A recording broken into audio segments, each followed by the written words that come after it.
Hi, everybody. Okay, so today we're going to be talking about anxiety and worry.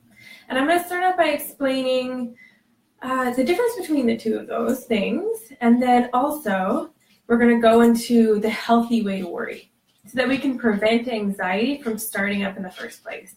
And of course, I have a free resource to help walk you through creating space to worry the right way, so that it benefits your health rather than taking away from it. And I'll let you know how to get that resource in a little bit. So I see a few people here are signing on. So I have a question for you, for those of you that are here already. How many of you worry about your worrying? So let me know, yes or no, in the comments, if the big pile of things that worry you also cause you to get worried. So let me know. All right, so let's get into it here. Both anxiety and worry are future-oriented and generally about things that are outside of our control.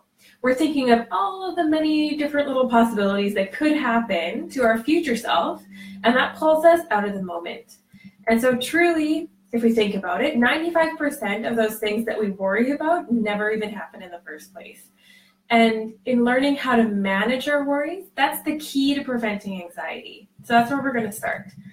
Worrying is all about the what ifs. We're thinking about all the potential problems that we could encounter, and sometimes that's positive. It's completely normal to worry to a degree because this helps us be proactive. It helps us problem solve obstacles before they even become an issue.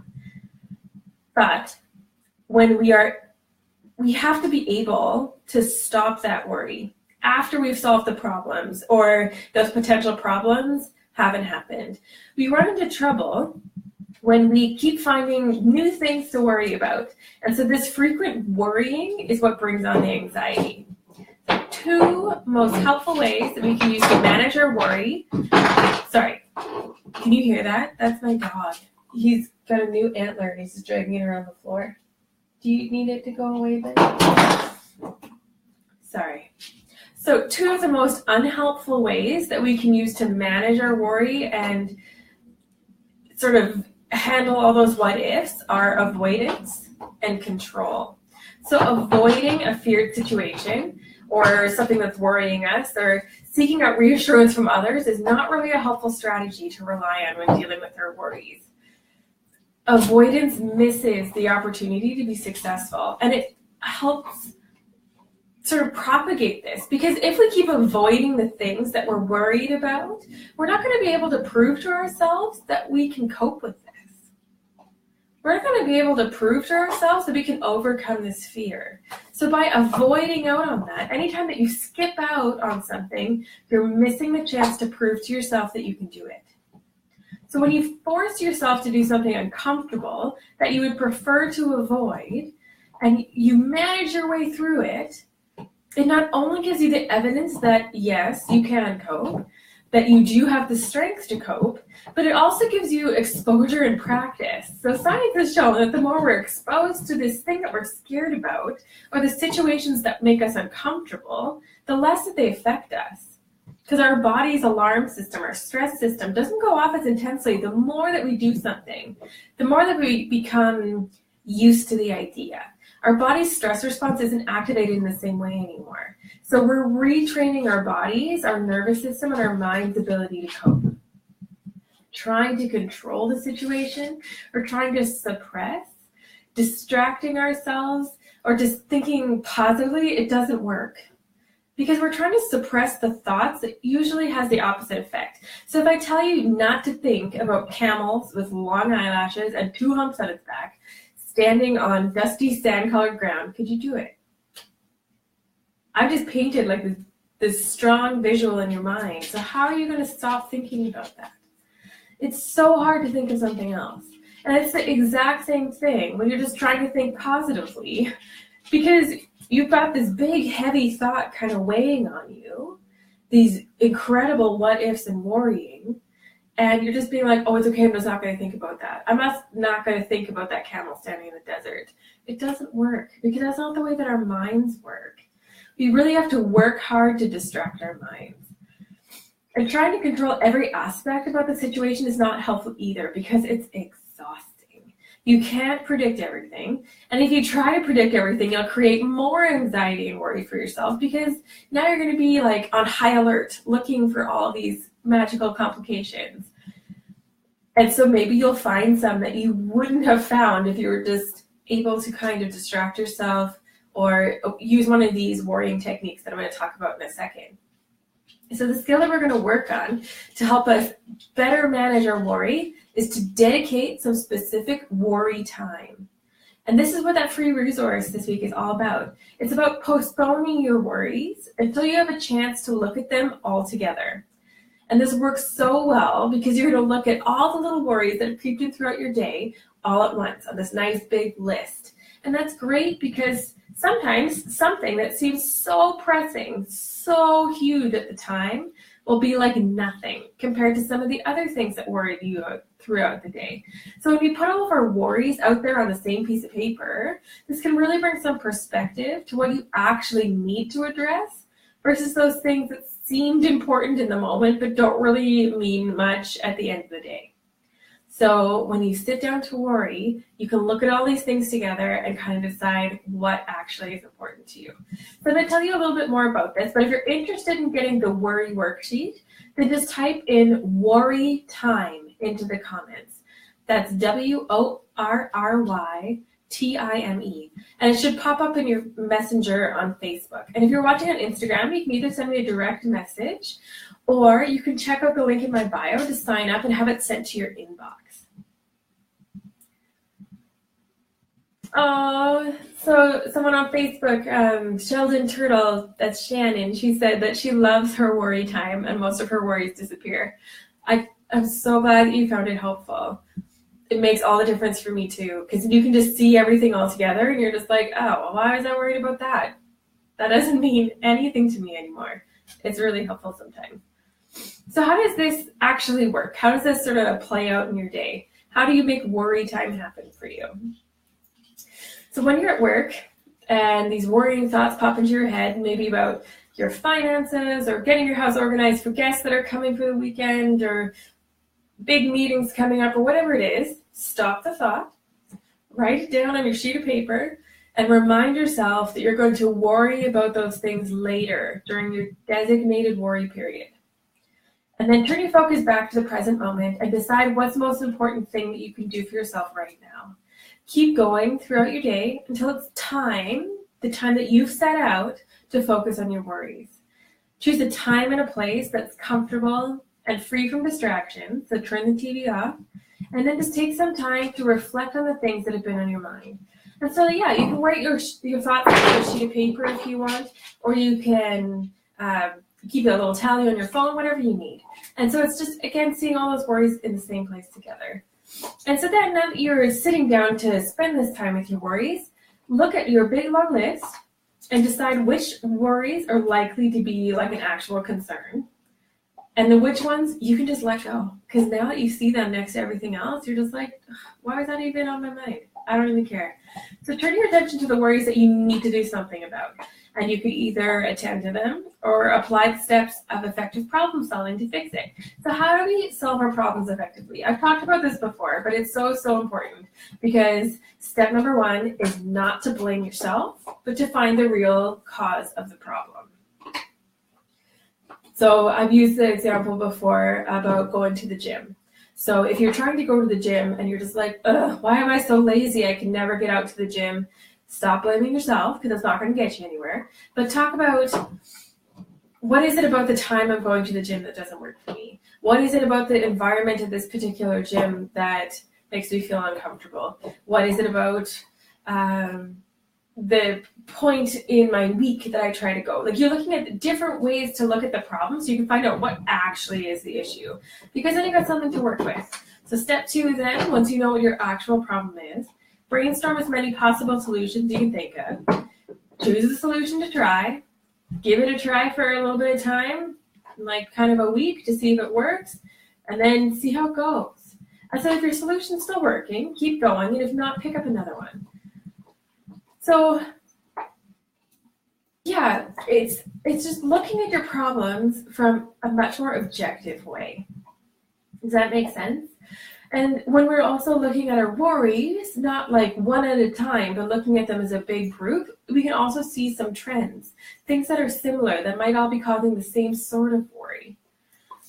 So if we don't manage our worry well, it kind of piles up and keeps building. And that's when we get into this cycle of worry that leads to anxiety. So anxiety activates the sympathetic nervous system. That's our fight or flight or freeze side of our stress response.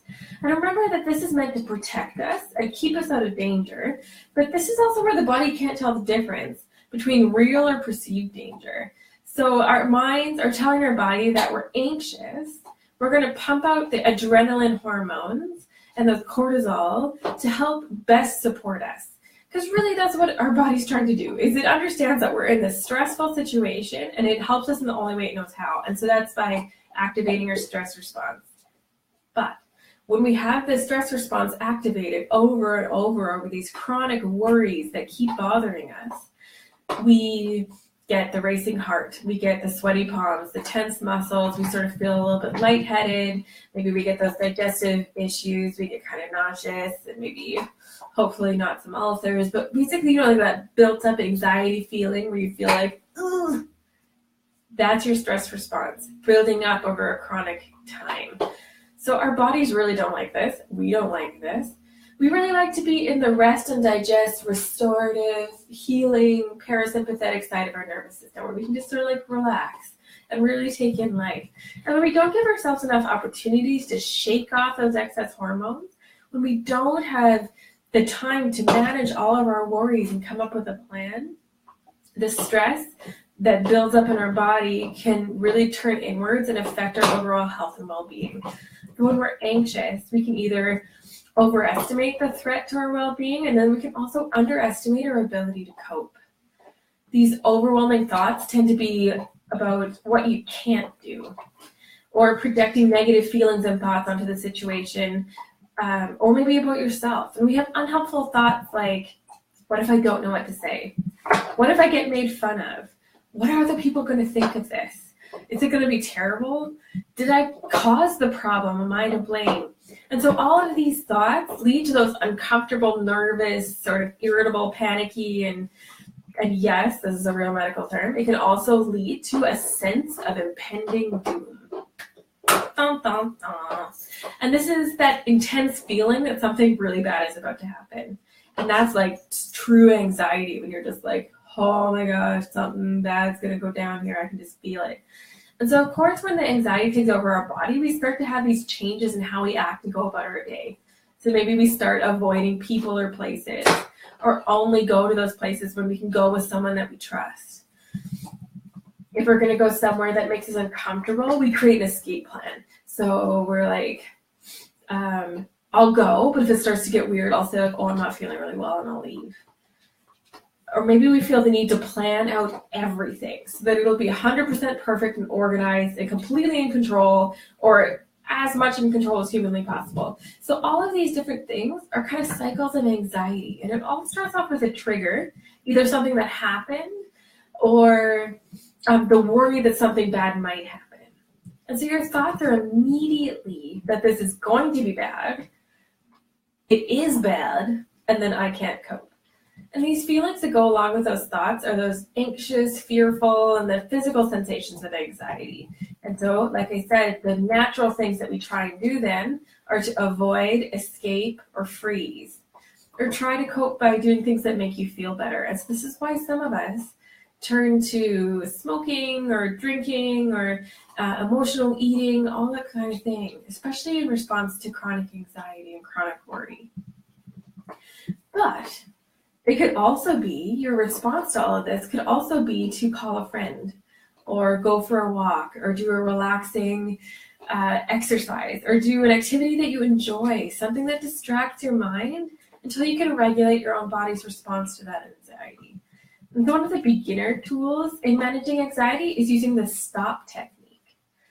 And so when you feel yourself getting worked up, stop and take a deep breath. Think about what's activating your anxiety in this moment. Observe the situation as clearly and objectively as possible, and then proceed in a productive, solution-focused way. So you can see that actually follows STOP, like the acronym. So you can think next time you have an anxiety moment, or if you're feeling your worries pile up and you feel like your stress response kind of ramping up, you're starting to be like, oh gosh, what's happening here? Stop. And it's STOP. So S stands for stop, to like really look and see, take a deep breath.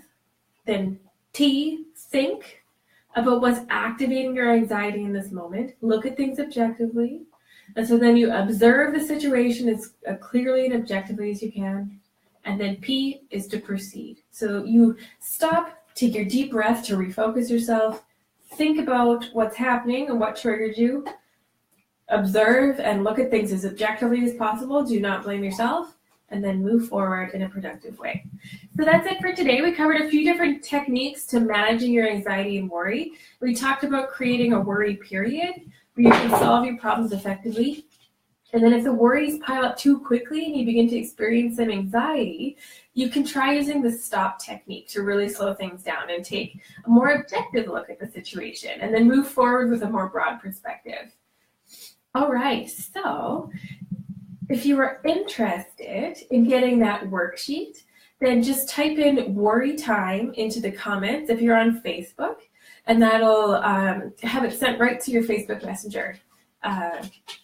So that's nice and easy. And then if you're on Instagram, click the link in my bio, and I have a link to it there. You can go in and sign up for that. All right, one last thing which I want to say before signing off today. On March 20th, the spring equinox, I'm going to be leading a totem animal guided meditation. And so what this is this guided meditation that we lead you through that gives you the opportunity for your totem animal to come to you and to reveal itself to you. Because all of us do have a totem animal or a power animal or a spirit guide, all those kinds of things. They're all the same. And there's just this animal that walks with you, this animal spirit that walks with you throughout your entire life. And when you learn more about your totem animal, you get so much insight into your own personality and how you handle things in stressful situations and calm situations. And then also you're able to sort of draw on those strengths once you know more about those strengths inside you that these animals are able to teach you. So if you are interested in discovering what your totem animal is, check out the link in my bio on Instagram. And then if you're on Facebook, there's actually an event there. And so that's what's going to link to you on Instagram, because the guided meditation is a Facebook event. So make sure you're signed up there. And yes, we'll see you guys on the 20th. Next week, we're going to be talking about all the different trendy diets. We're going to break them all down, what all of them mean, and we're going to talk about which one is the best one. And I think you might be surprised by my answer. So I hope to see you guys all then. I hope everyone has a wonderful day, and we will see you next week. Bye.